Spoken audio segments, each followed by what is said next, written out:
Good afternoon, fellow countrymen and women. This is Jackson Silabwe, party leader for the Golden Party of Zambia in Zambia. And I just want to share my thoughts or the reaction to the president's speech on national values and principles. First, I want to make a distinction for those of you uh, that may be lost about this address to Parliament. In the 2016 constitutional amendment, there is something that was introduced in our Republican Constitution, and that was the introduction, where the president will go once in a year to go and address Parliament on the advancement and also what is being done to safeguard the principles and values of the nation. And it's a very important address because it is an address that is supposed to shape our society according to our cultural beliefs as well as our Christian beliefs. And hence, if you saw in the previous regime, President Edgar Lungu introduced the Ministry of Religious National Guidance and Religious Affairs. It was in line with the Constitution of the Republic of Zambia. I'm not too sure who is handling that now in the New Dawn administration. But my initial reaction to the president's speech is that first, um, I want to observe something that I noticed which was very consistent throughout his speech, and that is the president's seemingly um, possession. He is, maybe for lack of a better term, the president is addicted to the PF. I think from the time he became president, it's high time that the president even stop talking about the PF. We have heard the president blame the PF on the economy. We have heard UPND officials blame the PF on the declining water levels in Lake Kariba. We have heard UPND officials blame the Patriotic Front on the price of meal. All such we have heard a lot, and it has become extremely fatigued. A citizen like me, I've become extremely fatigued to once again keep on hearing that narrative. I think the president should own up and say, this is what we took over from the previous regime, and we're going to do things differently. I want to say this, I've said this before, and I want to say it now, fellow countrymen and women, that the Patriotic Front should not be the yardstick against the progress for the UPND, because the people of Zambia made that pronouncement very loudly in the 2021 general election. They thought that the PF did not perform according to the expectations of the people. So if the president has made his governance system to be equivalent to the PF then he has set the bar quite low. So I think he must aspire to something greater. Maybe if you ask me, I will tell him to aspire to what Rwanda is doing. In Rwanda you have um, parents withdrawing kids from private institutions, taking them to government because the quality of education in Rwanda has surpassed that of private schools. So for me, I feel that that's a standard you should be able to set. So if the standard is still this low, then it's very low. Um, Earlier on, I was appearing on Mafken FM on the Copper Belt, and I had the privilege of interacting with our people. And one caller in particular asked if really the president listens to radio stations like Mafken or Phoenix and all that, so that he understands exactly in terms of the Christian national values that are affecting our people. And I listened to the whole speech, and I've also had time to read through as well. I expected the president to come out swinging, for example, on the issues of homosexuality. Zambia is under attack. I want to make it very clear to my fellow countrymen and women. Zambia's society is under attack from the spirit of homosexuality. Whatever it's called, whether it's LGBTQ, now the queer community as it is being called, we are under attack. And we need a government that comes out strongly, especially on the address of national values, and make it very clear that number one, this issue is unchristian. Number two, that it will not be tolerated. Number three, that anybody who is found wanting will meet the full force of the law. I remember when I was addressing the audience on the Copperbelt this morning, one of them even reminded me that why is it that we have a hospital at UTH which is just specialized for homosexuals? What are they hiding? That they must be treated at a conventional clinic so that the people may be able to see that the consequences of engaging in such unnatural acts. The Bible is very clear. The president talked about sin towards the end of his address, where he said that acquiring riches without working hard is a sin. Indeed, it is a sin. I want to agree with him. But also homosexuality is a sin from the same Bible. So if you go to the communities of Zambia, you go to Lusaka. Here in Lusaka, we saw the pageant, the famous event that was held last year. The content was just about homosexuality. So I felt that the president should have come out with a clear strategy on this issue. It's part of our Christian beliefs, and it's also against our cultural beliefs as well. Apart from that, I thought that the president also should have come out to talk more about why are we experiencing divorce. I hear now that for 2022 is I need to reconfirm that we are about, is it 50,000 divorce cases? I mean, that is just too high. And if you look at divorce cases, they go to the very fabric of our society. An institution that produces productivity, that prepares children into adulthood.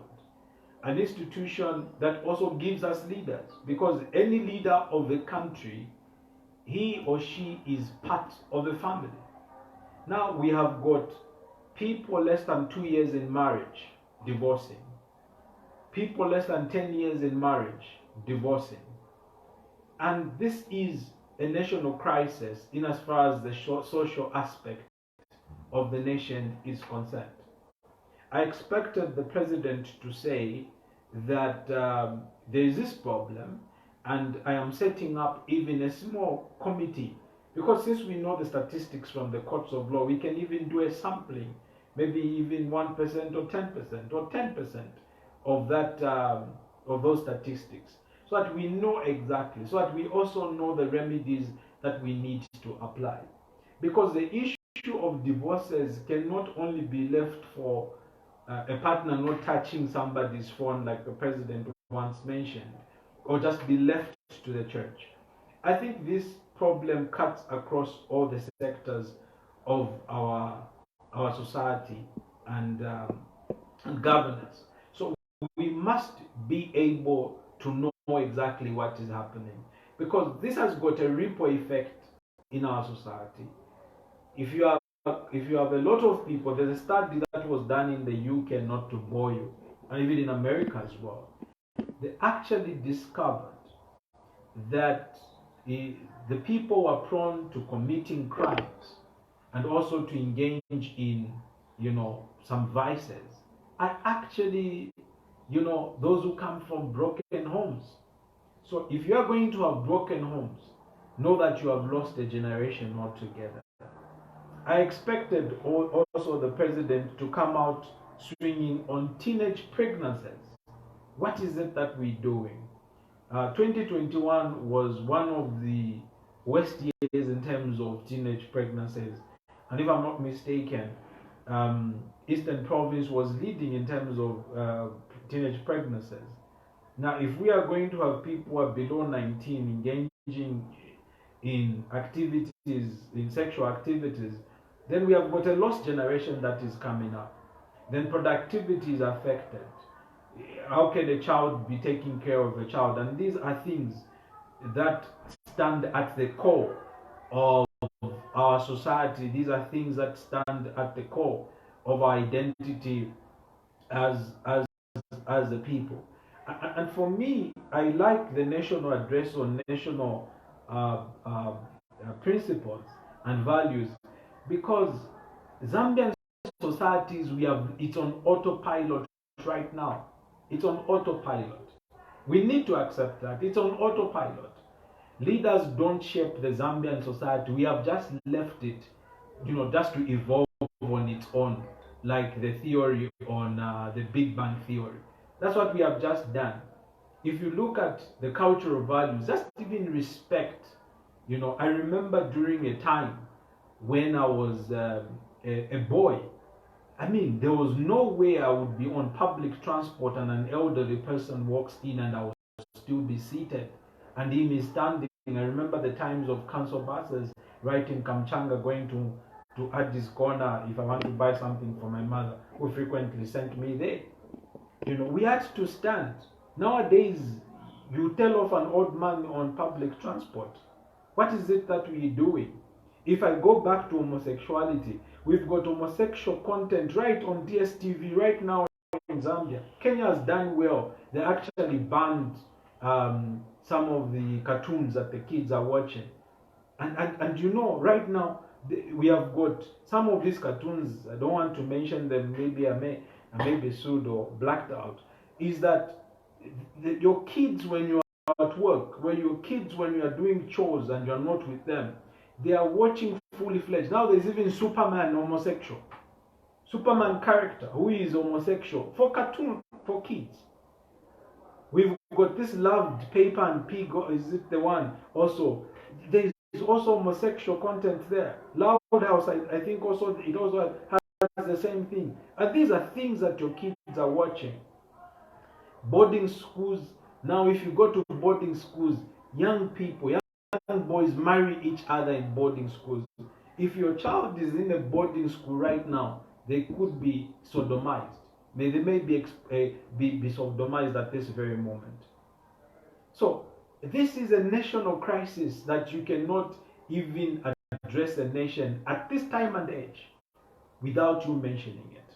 So I think it's important that we are practical. And you see, the issue for me, where some of the callers also spoke about issues of dressing.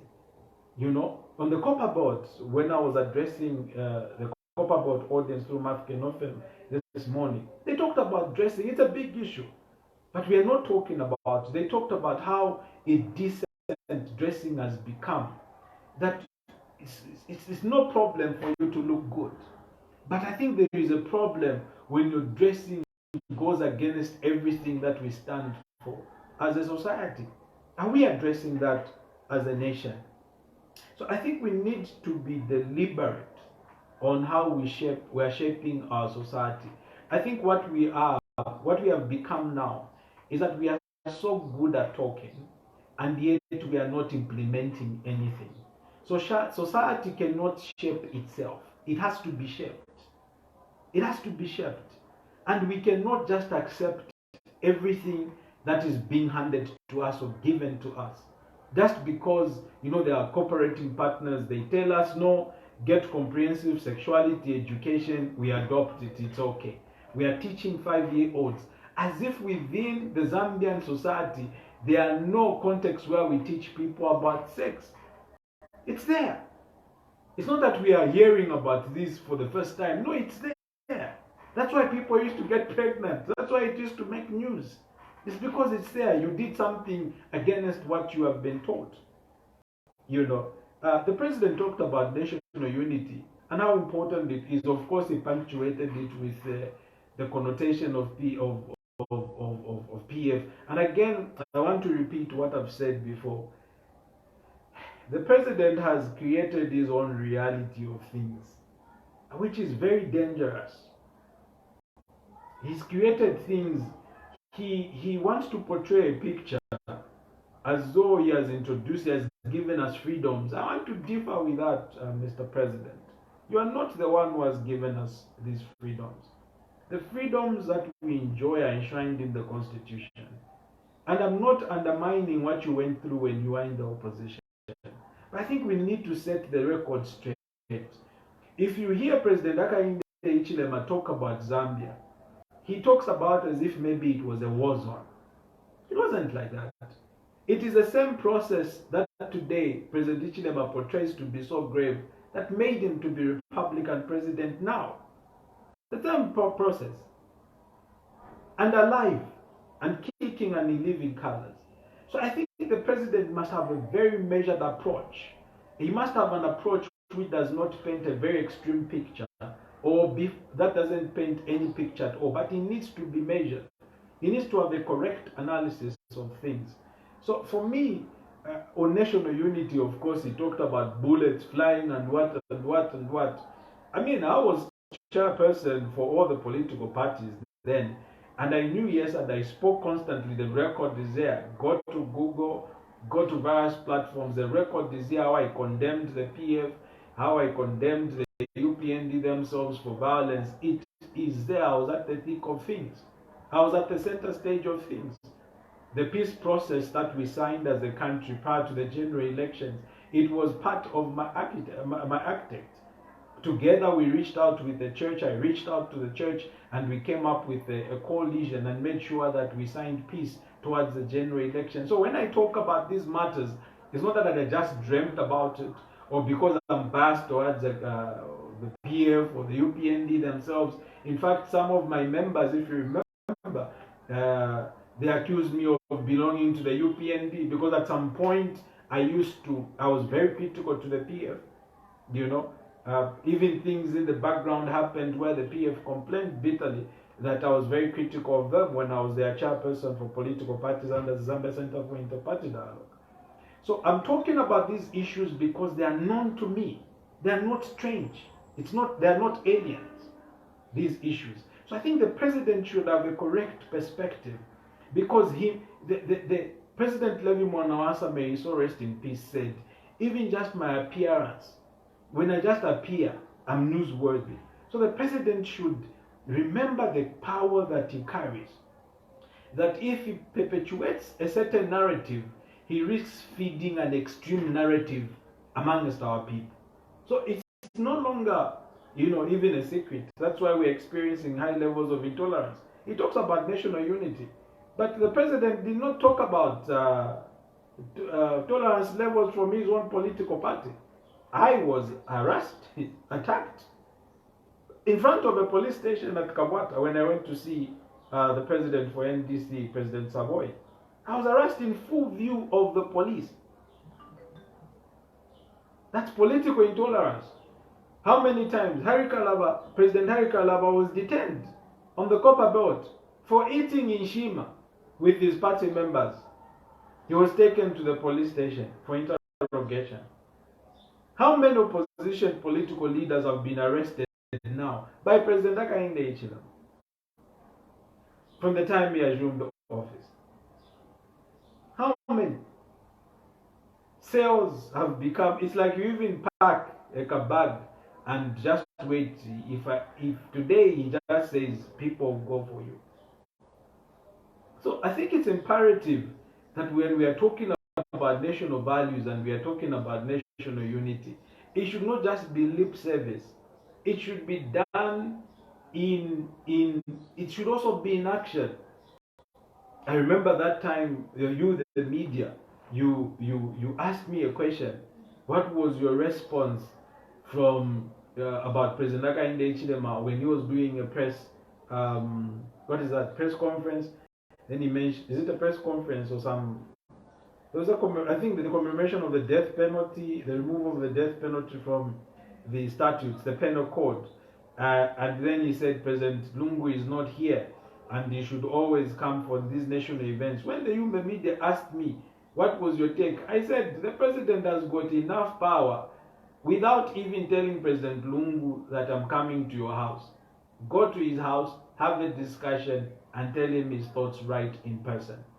The problem, why do I bring out this example, is that we have become a nation of just talk. We talk and yet we do not implement anything. Right now on the compounds, we have got junkies who are becoming stronger than the police themselves. Even the police command themselves have acknowledged. And this is a very, very, very big problem. Now, if we have our people already hooked on drugs, not too long ago, for those of you who know my page, Jackson Silabwe, where I'm putting on a jacket and a blue tie, not the one where I'm just putting on a shirt.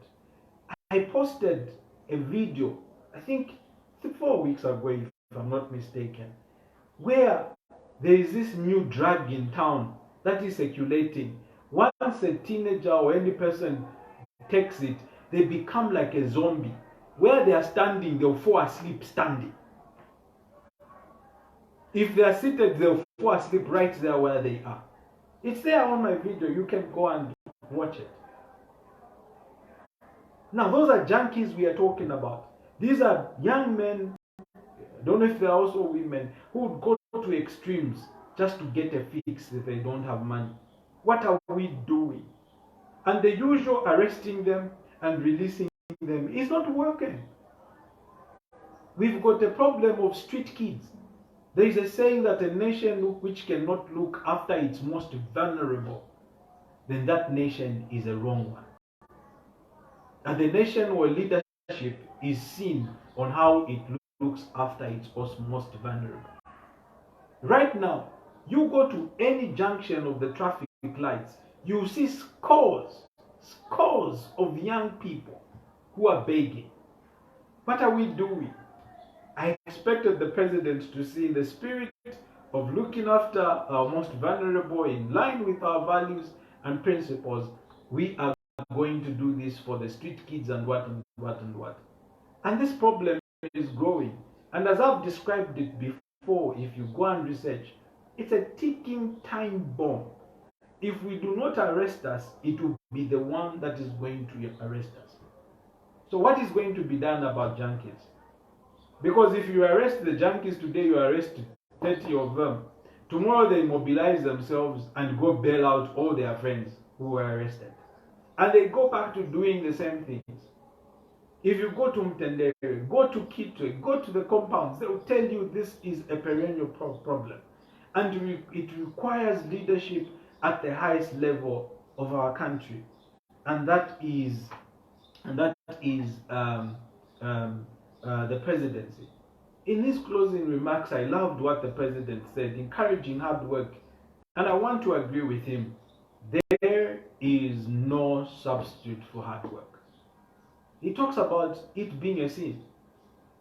But hasn't he noticed, as he moved around the country and see how many places for betting have opened in the country?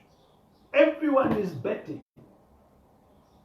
Social media influencers, those who have got huge followings, they have been paid by these companies to advertise for them. We have got more betting shops or points, I don't know whatever they called, or halls, opening more than industries in the country. So how can we develop, Mr. President, as a country? As one caller asked me on Mafkem, how do we uphold these principles when the most of us, what we do is just betting? How? And these things I'm talking about do not come out from despising you. I believe I've got a responsibility to contribute to the shaping of our country. Right now in Zambia, we are so intolerant of each other. We insult each other. What is it that you are doing? What tangible action is the president doing to ensure that these issues are addressed? So I think it's very important that when the president comes on national TV next time, and I think he's only remaining, is it two of them remaining? Next time, or three of them, next time he comes on before Parliament, I think he should be well equipped. I love what the president said about corruption, but I wish to aver with the president. I feel that his corruption fight is extremely biased, and I want the president, when he became president, I think one of my first press statements after they had settled was for them to engage in a fight that is unbiased. I mean, you can even see how many acquittals have we had so far. Plenty of them. I mean, we have officers that are from state institutions testifying against its own government. That's an embarrassment. Where an officer would say, no, I was not aware. I think that's an embarrassment. Really, on the fight against corruption, I want to repeat this. We will support the president to the hilt. But that fight should not be about personal issues. And you see, it's good to say no, it's not personal, but the actions on the ground are totally something else. We have heard of reports where UPND top officials have gone to contractors that used to do business in the previous regime and tell them that you will not be investigated if you pay this amount from the money that you made. The president is the head of the defense forces. I know these matters are before him, because if they can reach a common man and nobody like me, definitely they can reach the president. So when we are talking about these things, we should be serious. But my strong appeal to the New Dawn administration, to the UPND government, we need to begin to shape Zambia's society like yesterday. We have got children in our homes who can't even speak local languages. This is the country we are living in. We've got children in our homes, and parents don't even sit with their children to tell them the do's and don'ts. I think it's time. We cannot just, everything should not just go. Someone tells you, no, you can marry a dog. Queer, and for those who don't know, queer, that's what now it is representing. It's queer community. So meaning, if today I decide I can marry a chicken, and you can just marry a chicken and you begin to live with a chicken. Already it's happening in Europe.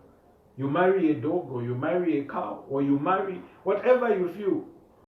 Some people even, one guy married a car. Honestly, there has to be a line.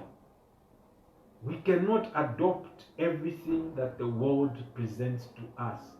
And we should know as a people that in this world, there are only two spirits in this world. We should never forget there are only two spirits in this world, that of God and of the devil. And when it comes, for example, to an homosexual agenda, we know that money has exchanged hands to hundreds of millions of United Dollars in this country. And again, I say this information, the president has it. Where millions of dollars have exchanged hands to push the homosexual agenda. I think it's sinister. It is strange that our own Republican president can address the nation on values and principles and not address these issues. The church is under attack itself. We have got a lot of people masquerading as men of God, and yet they are not, they are far from it. What is it that we are doing? I'm not talking about regulating the church, but the state has got a responsibility to protect its citizens from anyone who's fraudulent. We have got people who are not true men of God, just fleecing people. And I want to say this, fleecing people. We have got more people who are injured when they go to these than who are injured by heartbreaks. What are we doing? In a nutshell, the president spoke, we've listened to him, we have heard him, but I think he has missed critical issues affecting this nation. Issues of divorce cases, issues of homosexuality and teenage pregnancy, junkies in our communities. I think these are issues that are really trending, that are really destroying our communities. Substance abuse amongst the young people, it's rampant. What are we doing about it as a country? Issue of street kids, what are we doing about it in the country? We cannot just continue as political leaders to be looking to ourselves.